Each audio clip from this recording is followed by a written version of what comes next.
All right, that's thank you.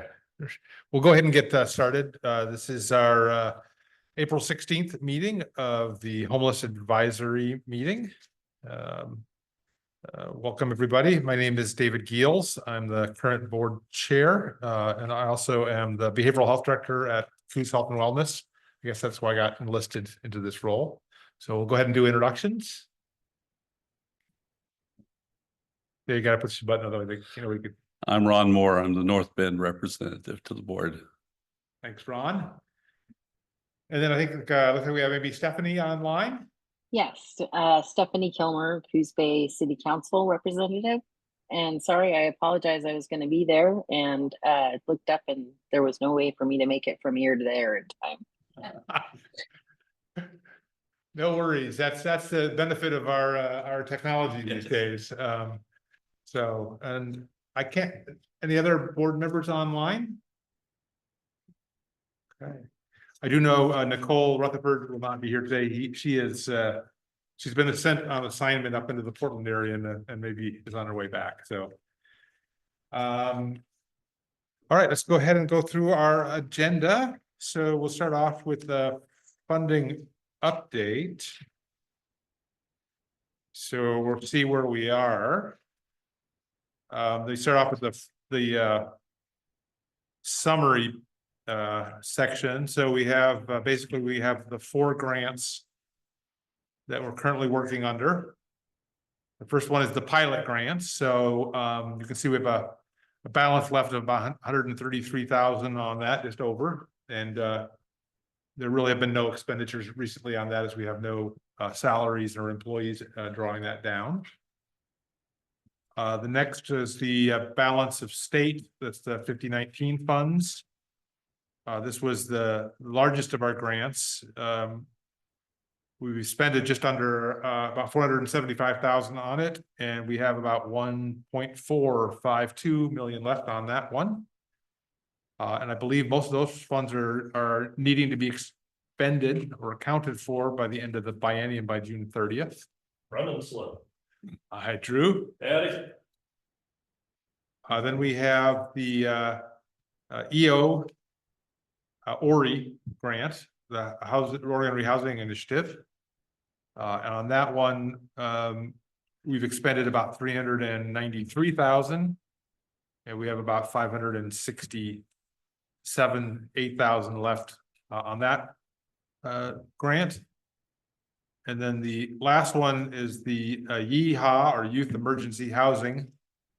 And that we haven't spent anything on that one yet. And that has about 622,000 left. And so that's a brief review or overview of them.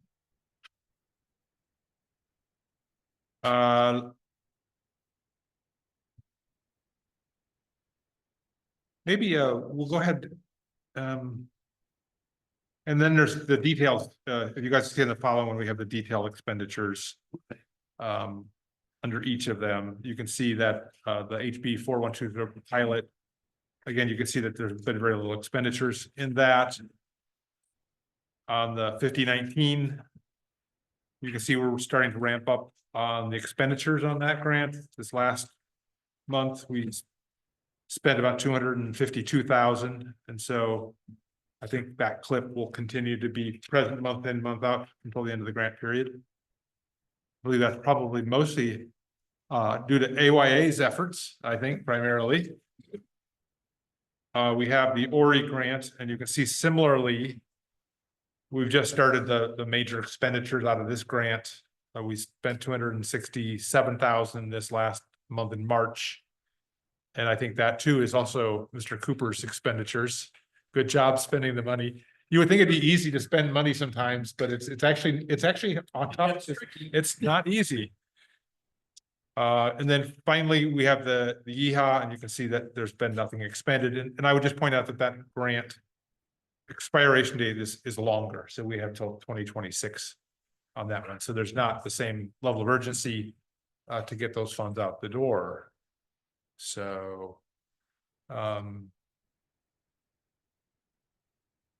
any questions or discussion items on the expenditures? we can go through this too when Scott presents his updates. And then we're gonna see if we have anything additional. All right, let's move to the project updates. Scott? Yeah. Well, put something in front of you. I was distracted when I talked about project updates. But I think you can send it out, probably later that. Ramped up, moving. Checks are going out. And I wish Nicole was here because I don't like speaking the things she speaks to me in case I mess them up, but according to what we're hearing from state right now, the drawdown at the end is going to be given directly to the landlords. I remember we had this conversation. That's the way they seem to want to do it. I kind of told you then, I kind of like it that way. It takes us one step removed, but on the other hand, what's best for the clients is probably case management. I think we're having some conversations about whether we're going to continue to draw any case management money and continue to move forward with that. I think if we look at some of the blending of them, the SPA money was specifically for anybody that was homeless. I really hope that other agencies would have gotten involved. They seem to have not, but we met our quota, so it's good. That one, we have clients that as of next month are going to be aging out of that. They've spent their year, they're aging out. If they are with youth and families, we are looking at starting to maybe backfill with some of the yeehaw money. And we're actually walking into that a little bit slower and thinking it out a little bit better and putting things in place. I'm going to give the credit. No, I'm doing. Nicole's telling me, slow down. Let's get this in place. She's the planner. She is, but having the time and the experience of SPA and Ori has been really helpful in understanding what we're doing. I think the Ori, from everything that I'm hearing from state, is going to repeat, so we should have things better in place. And the EHA is really an expansion of that with a little bit more open arms on the ability. I want to give the state a lot of credit in the fact that they have, I think a few years ago, we specifically addressed veterans, and we've seen a move on that one. We have filled a lot of money in throughout the state of Oregon now on youth and families. And next, everybody knows what we're going to start focusing on, which is senior citizens. It seems to be the next category that is having a lot of problems. I don't know if, did anybody catch the movie played at the Egyptian? I did not. What was the movie? It was about senior citizens. It was Portland specific, a few cases, and it was a little documentary that kind of ripped your heart. I did it in a room with about 200 social service people. When the lights went on, people were crying. It is definitely our next one. But I want to talk about Plan B. David, I just got off the phone with him a little while ago. I don't know if you've been updated. We have not. In fact, I was going to ask you, before we talk about that, can we talk about the rehousing stuff and then before we get to the shelter pieces? So you're saying that the individuals funded under the 5019 are they've been at a year point. Yeah, for our first group of 5, we do 5 a quarter. They're coming up next month, so that'll be the end of their subsidized. And how many families and individuals have been housed at this point through that 5019 funding? 5019, I think. As of an hour ago, I just learned 31 is where we sit right now. We had one fall off, but they fall off and come on. I'm not too sure how the state's looking at it. Is it 32 that is being done at the end? Because some of them come in and out. Yeah. So we're over 32 on it, but Okay. right now we have 31 subsidized. And we've been subsidizing primarily people's rents out of the funding, right? And the case management services and other supports. Case management, some movables, if you will, a lot of beds. We bought a lot of beds, a lot of sheets, a lot of blankets. Yeah. Those units, some of them I know you've done block leases right out of some of the units. Mhm. And then I assume you're using some of your properties down in Charleston as well. Is that correct? Or I've had a couple through Charleston, but that one filled up pretty quick, and I use it for employees as well. Half the building's employees, the other half is, and that was funded through turnkey. So it's an unusual braiding when we look at that. right.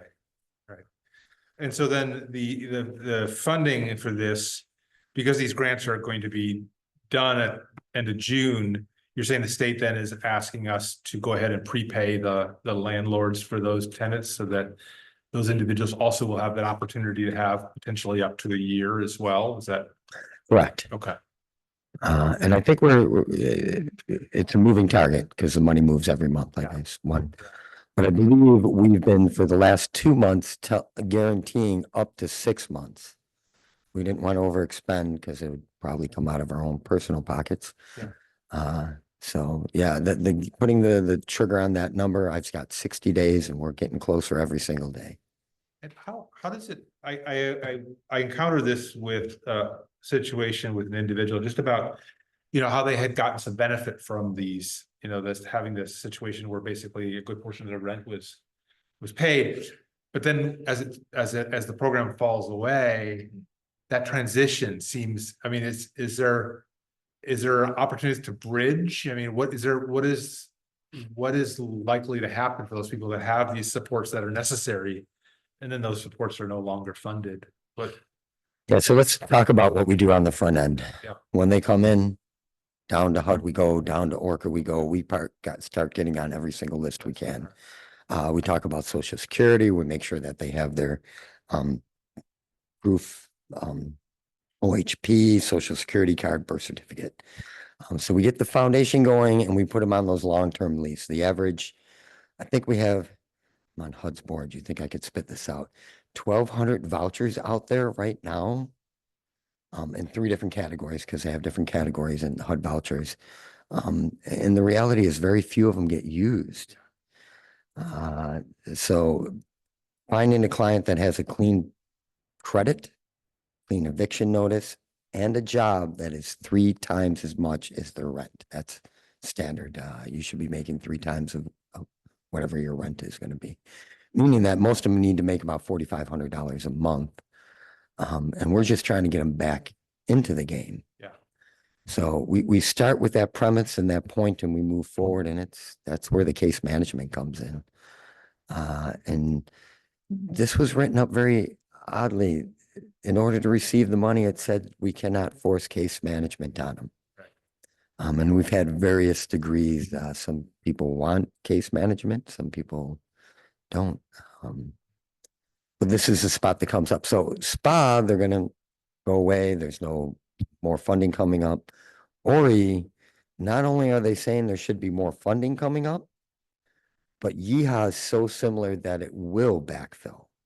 So when it comes to the actual families and youth, I feel comfortable, and we've got 3 other funding streams that we also use. I feel comfortable that they're not going to be out on the streets right away. But there is the 32 that came in through SPA.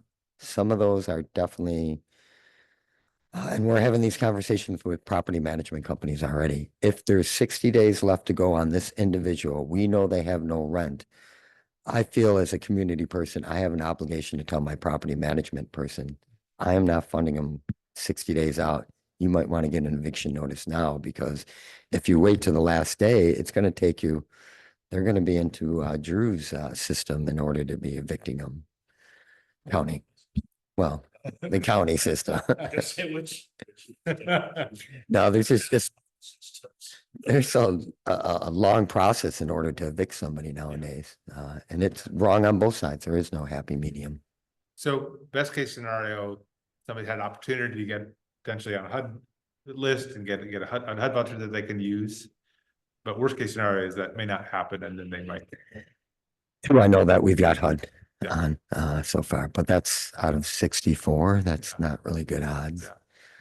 So yeah, I mean, that's the problem. We've created these emergency funding things, but without the long-term capacity for units. So then we're still not, we've not got any permanent movement around that. So. And do we talk about, as a community, moving away from SPA and Order, do we talk about permanent supportive housing? Is that enabling? Do we talk about community service within those things so that we're keeping up and moving them and making them feel productive? I don't know. That goes back into your realm a lot of times. Yeah, I mean, there is the North Bend Family Housing, which is due to start construction here shortly. That does have, some some of those units are for families that are more in need, and so that could be an option, but that's a year away. So, you know, can we bridge the gap till some of those permanent things come online? I don't know. I think we should try if we can have some funding to cobble together until some of those other options open up. But it just seems like to give a family a hope and opportunity, you know, plug them in, and then, you know, 3 months, 6 months, whatever down the road, that support isn't there anymore. And then what, you know, you've thrown them into a tailspin again. So, I mean, we kind of knew that going in, that this was a problem. But I think we're kind of there as these grants are nearing, some of them are nearing the end, not all of them. I'm glad to hear that at least some of the other funding can kind of backfill. Actually, yeah, that's, you know, we're specializing in youth and families. Yeah. That's why I didn't really want to get involved in this. But we needed to show state we could do it, and I think we did. Yeah. Thank you. Stephanie, go ahead if you want. Well, I think you kind of, you asked and I think answered it. I just wondered what the percentage was if we have some of these people aging out, so to speak, at a year, what percentage are just going back on the street versus getting into some sort of housing? What successes are we having? Yeah, so next time I should be able to bring back more solid numbers. Right now, I'll quantify.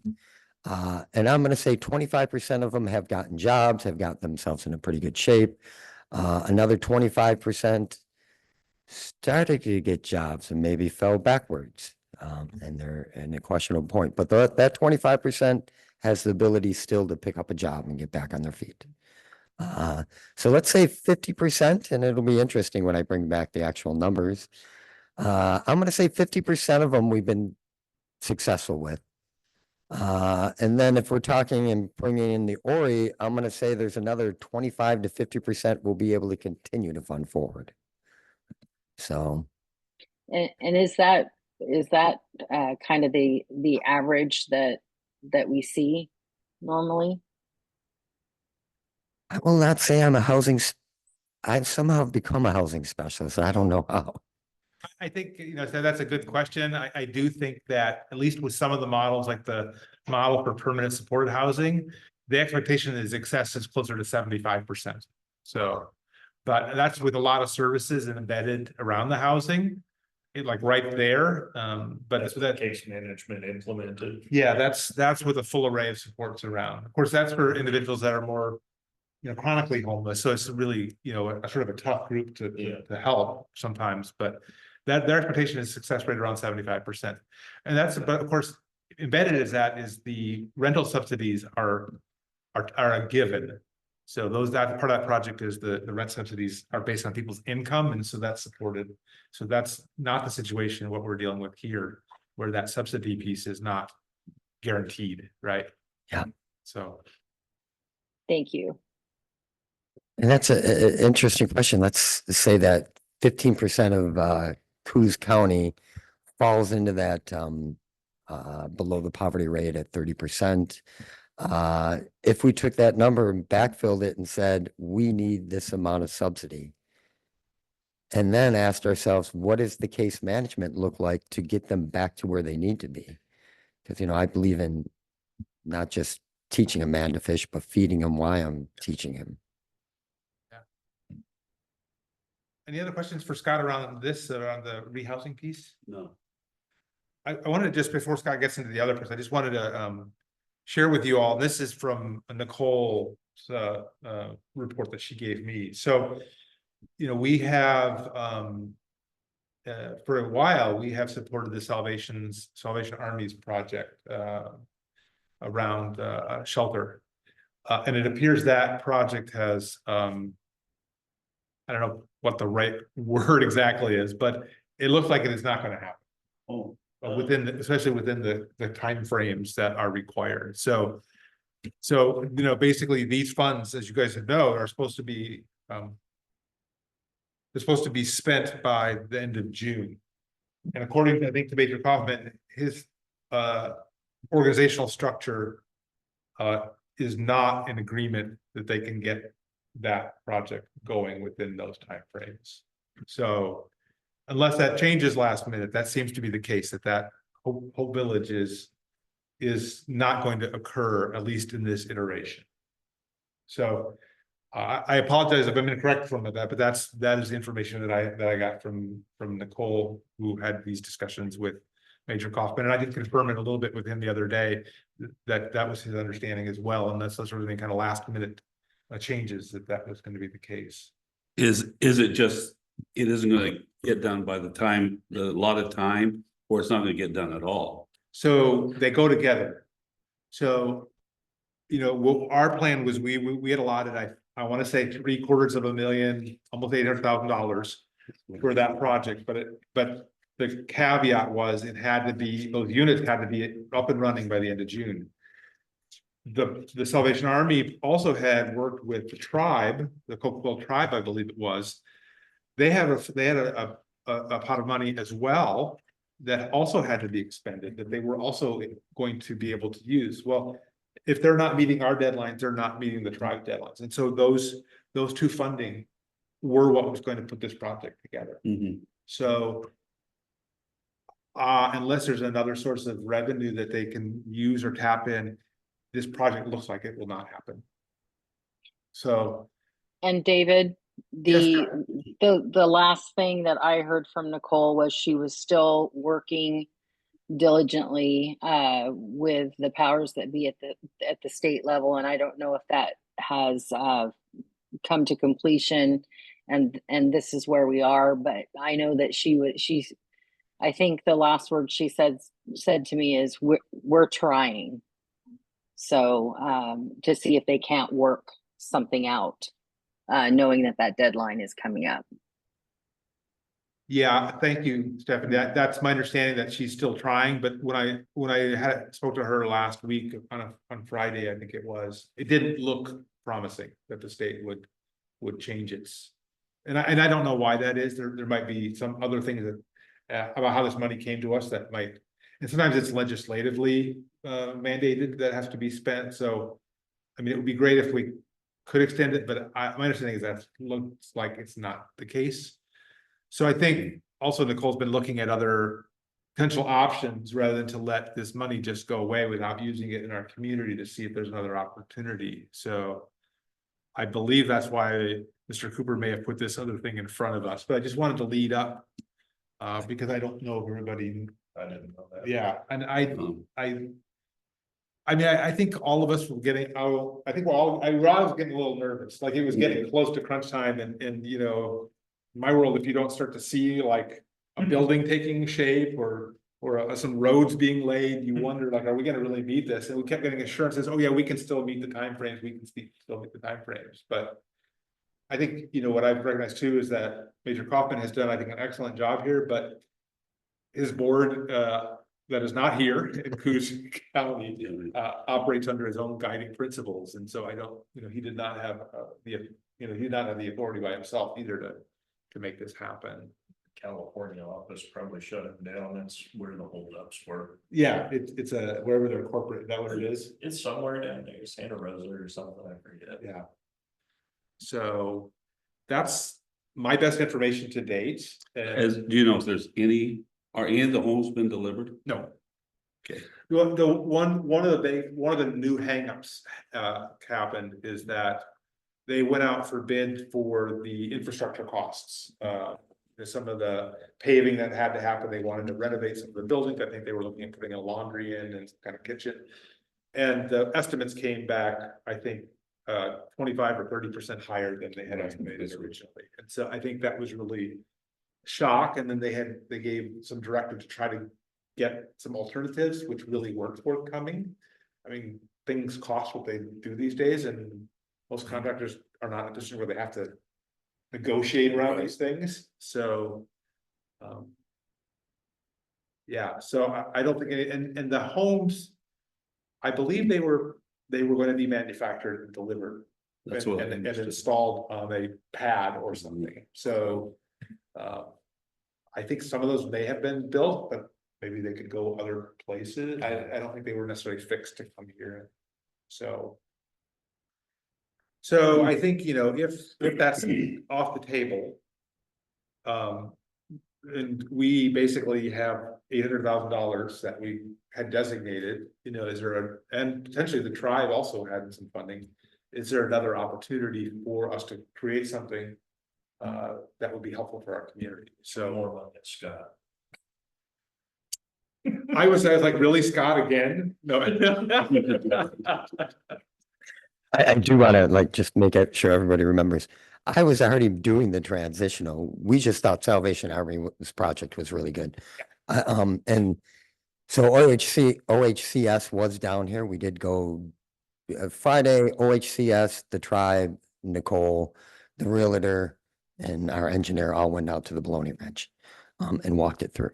So I think we're moving forward pretty well on that. Before that, OHC at the state level was having a conversation the week before about the shifting of the funds onto a new project. So Plan B, in my opinion, was originally Plan A. We just never got there. Is the Bologna, which is a win-win for the community because I think the county ends up with backfilling a little bit of money. I know it's been on the market for about a year, so I hope they, come down in price because it does need some rehabbing. Just throwing a little pitch there. But we're waiting for everybody kind of nod their head and say, yeah, Plan B, let's go and make that move. For those that aren't familiar with this particular facility, it is a 10-bedroom, 3-bathroom on 7 acres of land. I'm not going to say turnkey because the bathrooms haven't been updated in a long time and there's kind of been squatters there for about a year or two. But it's not as much as some places this size might be. I'm going to estimate 250 to 500,000 thrown into it to really bring it up to speed and get new furniture and things like that. Yeah, everybody's been drooling over the one on 101. I keep looking at this little one because it doesn't have the water problem. It is, and I wish John was here today because John is a little bit more familiar about this and asked a really a good question. Can AYA sustain another facility? And it's a very solid question. I will say that 3 years ago, we made an active effort not to pursue one and done grants and to look more for contracts of services. 75% of our funds for next year have already been what some are calling 90% committed because it's not dried on ink and you never know what's going to happen, right? But the loss of SPA just gets transferred over into this new project. So I'll be able to keep my staff on and it actually works out quite well. And funding for housing right now seems to be strong still. So I'm comfortable. If we talk about what happens in 5 to 10 years from now, nobody can guarantee out 5 to 10 years. But the next couple of years, I feel very strongly that we've built a team.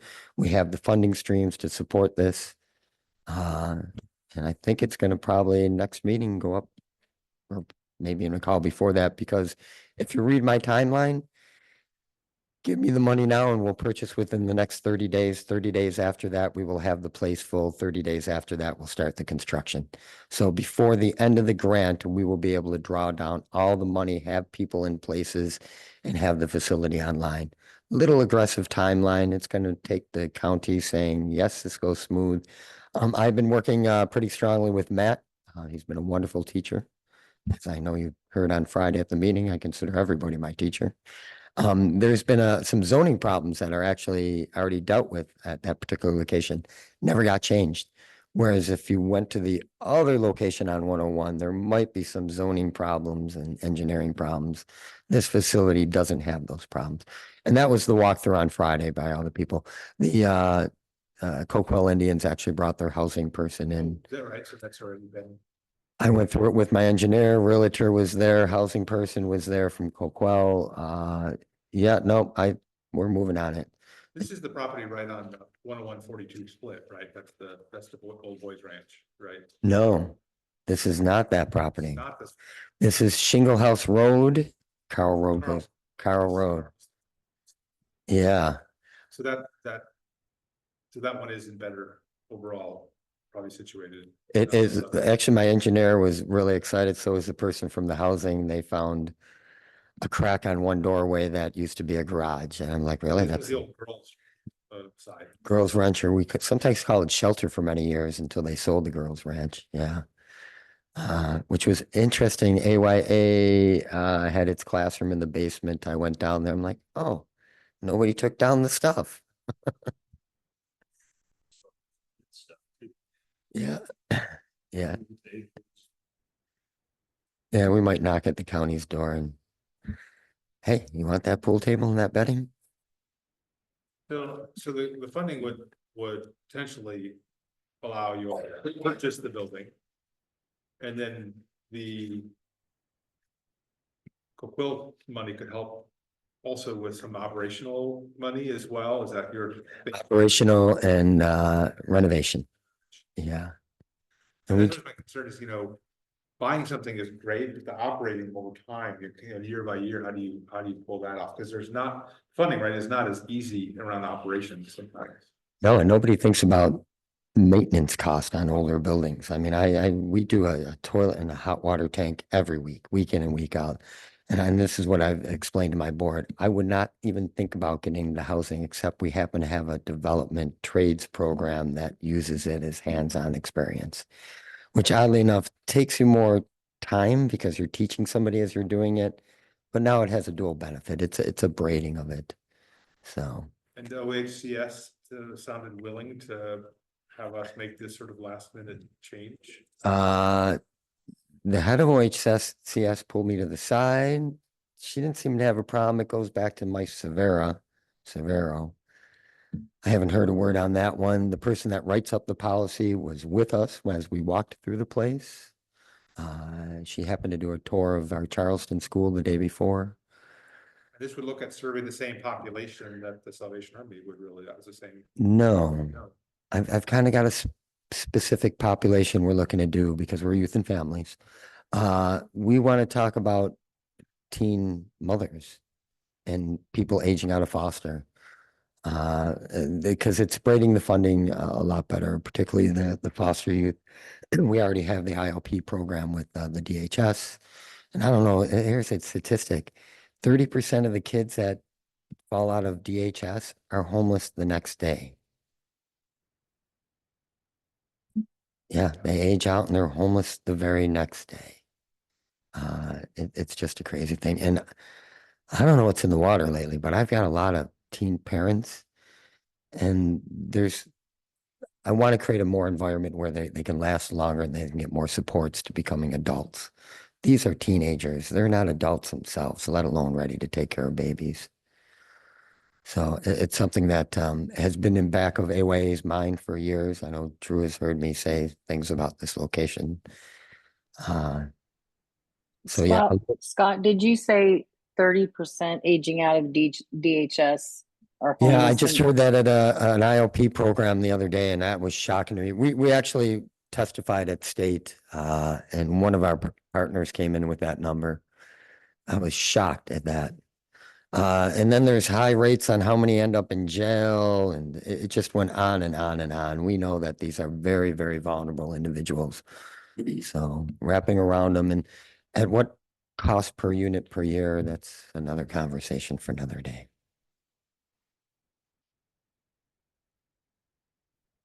Any other questions from the board?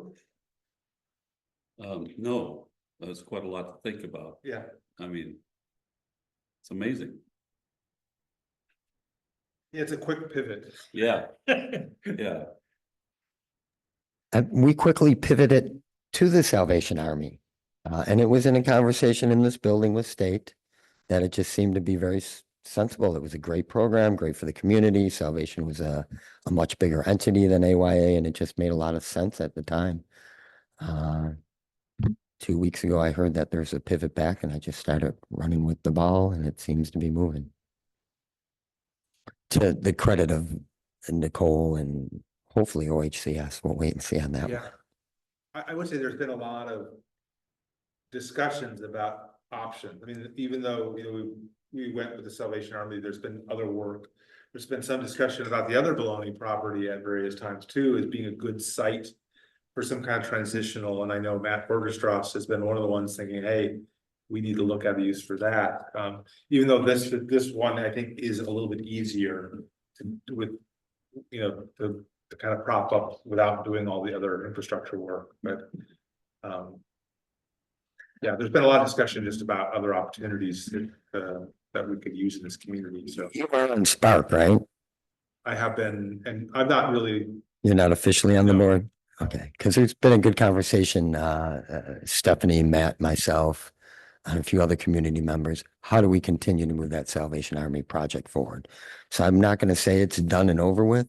It's just not spending out these funds right now.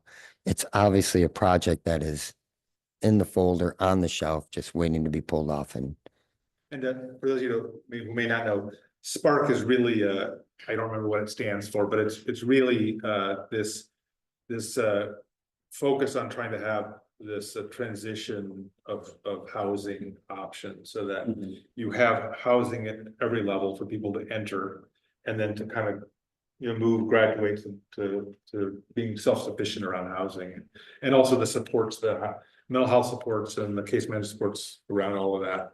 So it's really something Matt Borderstrass has tried to put together to have us focus as a community around these different types of housing options from shelter to transitional type housing to supported housing back up into sort of market level types of housing. So when you talk about teenage mothers and you're talking about bringing a teenager with a child.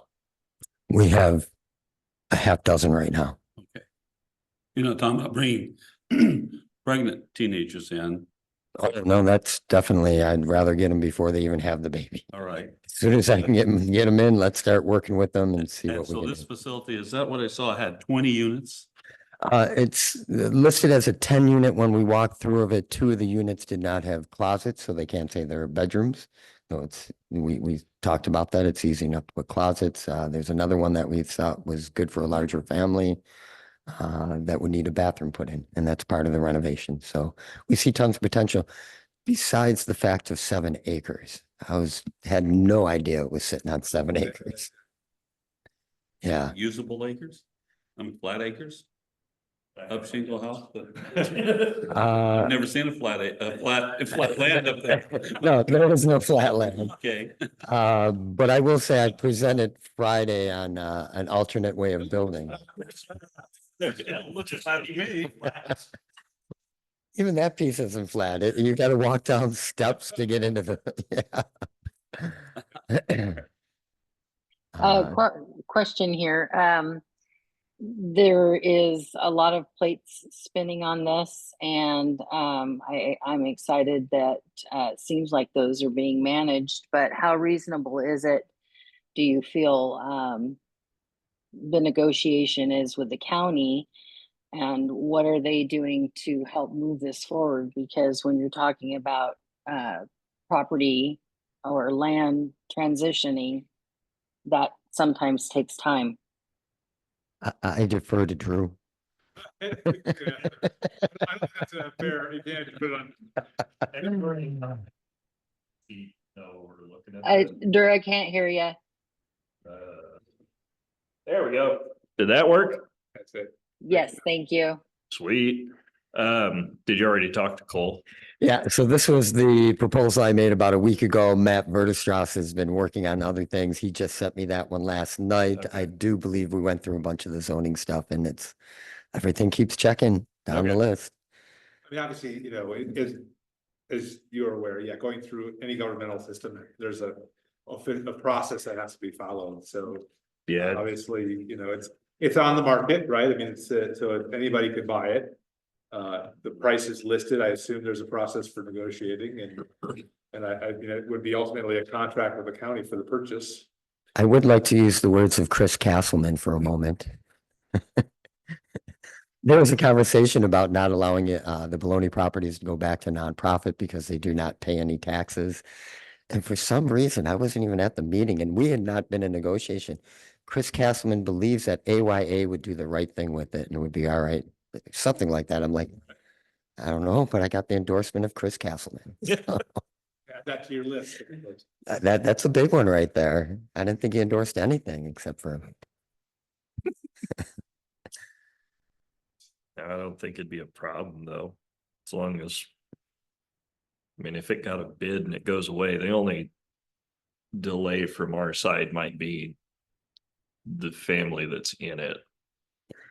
so that was a big issue with OHCS. They felt that we were going to be displacing something. I assured them, first of all, the youth that's in it has already gone through our trades program I worked with for years. The older person is one of the blowing employees, I known for can tell years. you wouldn't be the one displacing them, so. The other thing was that they're not in the system. They're not in HMIS. They're not being funded by anything at all right now. Yeah, OHCS shouldn't have to worry. They can give me a buzz if they do. I would just say, I think for us, we're in this, it's kind of an arrangement where I believe we're in an advisory role, right? The funding for this contract goes through, is through the city of Coos Bay, so I think they have the authority under this, and so, but normally we would be asked for a recommendation around this, so it's, I think, likely our next meeting, or if we need to call intermeeting, we might be asked to give some sort of official approval, although I don't think it's necessarily required. Yeah. Because it's really administered by the city of Coos Bay, so. Just another part that goes with this, so to remind people, when we also, as a part of using our pilot funds, we gave an approval for, I think, $400 and some thousand to the Salvation Army out of our pilot fund. So we decided that was under our purview. And we decided we wanted to help support them early on. And so we, so that 400,000 or whatever we gave will likely come back in our pilot fund. So right now we have 133,000, but effectively, if this is on track, we will have another $450,000 in that account. As we had talked about last time about what to do with that. Having 130,000 is one thing, having 580,000 could be a different discussion, because it's obviously that's a bit of a scale. So we don't have to do anything to that today, but just to put that out there, that would leave this group with more money in the bank to figure out what to do with. Right. And we would have some options about what would be, we'd have to use it within the scope of the grant requirements. But the grant requirements at this point is that we operate the office for 2 years, which we've done, so we've met that requirement. The other option, the other caveat is that the other funds have to meet the objectives of the grant, which would be funding rehousing and shelter beds. So trying to figure out where the causes of that, whether it was Scott's idea about transitional shelter, or if it was something else, we would have some discretion about that if that's what we determine we want to do. I will plant a seed. That's what I was doing. AYA has been working on a shelter over in Empire area.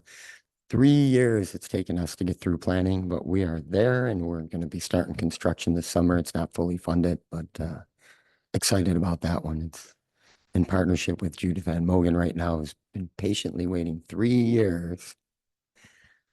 And you saw part of the presentation on Friday. Anything else for Scott before we let him go? Not from my side. Nope. All right, thank you, Scott. See you all the Appreciate time anyway. your hard work on this. Yeah. All right. I'm gonna go ahead and give some response office updates. So, I have basically, I've basically consolidated and shut down a lot of the office stuff now. The emails for the staff are gone. All the emails from the office get forwarded to me. Since I'm a county employee as well, I just forward the emails to my account, and then there's not much that's coming in. Right. The phones there's no phones anymore. Everybody's being directed to use the email, and then we'll respond with email. But in most of the emails are things that really aren't very related to anything that we're doing anyway. We have kept the space over at the Newmark Center, so we still have the space. All the equipment that we've had is still in there. So depending on what we do at the office, we'll have to figure out what to do that, but so. We've just shut everything down, minimize the impact, based on kind of what this group decides we want to do longer term, so. We had talked last time about maybe making a decision or having that decision next month. Maybe some of these funding changes might cause us to want to delay some of those decisions. I mean, to make sure we're carrying everything through. I think that probably makes judicious sense that we don't shut everything down when money is still in play and we're still figure out the plans. So I think maybe it makes sense to not. We can have a discussion, obviously, Right. but we might want to just keep things sort of as they are until some of these things get finalized and all the money gets where it's supposed to go. Okay. So. Well, I think it would be. I think we wouldn't want to make any decisions that we would regret.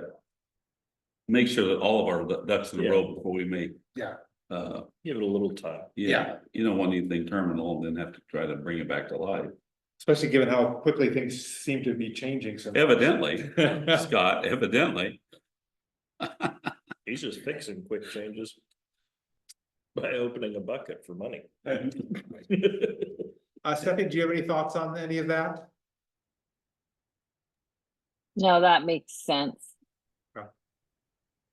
All right, so, yeah, like I said, I think we should just, well, let's see where we are next month. Again, if the Salvation Project goes back, we'll never have another amount of money in our account at some point. Mhm. And then we also will have to have a discussion about what we want to do with it, what makes the most sense for our community, so. Right. Thank you for taking care of all that on top of everything else you I do. appreciate it. You're welcome. All right, any public comments?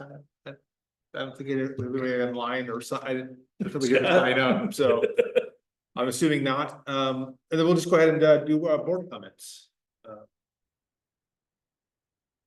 Ron, you want to start? Anything from you? This is probably the worst part of this meeting is trying to think of what to say at the end. Don't ask. I don't think I have a comment. Perfect. Stephanie, anything you want to add?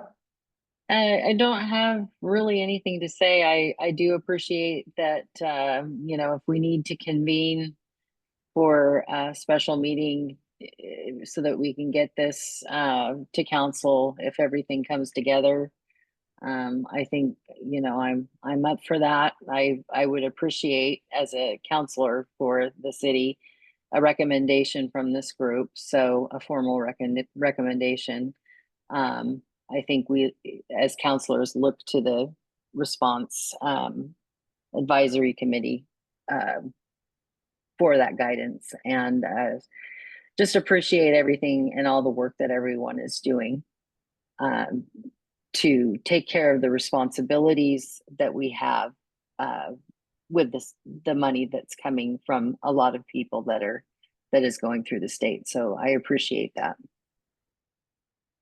Thank you, Stephanie. I think that's a good way to go with that. That we can maybe, well, I say is, if it looks like this is really happening, I'll work with Nicole. We'll at least convene a short meeting just to sort of have a discussion and comments and any recommendations around funding, so that's done in public as well. We should be doing it so everybody knows how we're acting. Drew? Ditto to what Ron said. Okay. I just want to share, I went to the housing summit. I know many of you were there, and I was a little skeptical about going, but I learned a heck of a lot. And I had no idea. I continue to be amazed at how complicated the world of housing is. I'm like, it is. And I learned about land trusts. I had no idea what a land trust was. And I was like, wow. They don't come up a lot in daily life. No, they don't.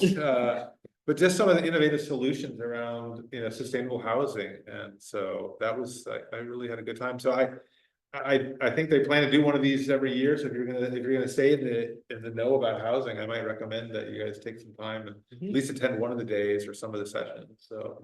It was helpful, and you know, I know there's other housing projects that are trying to get their foothold, I was at the table with one of the people working with the Glory Day Lutheran Church on their attempt to help on housing solution. So it's really a community effort around trying to make some solution to this, so.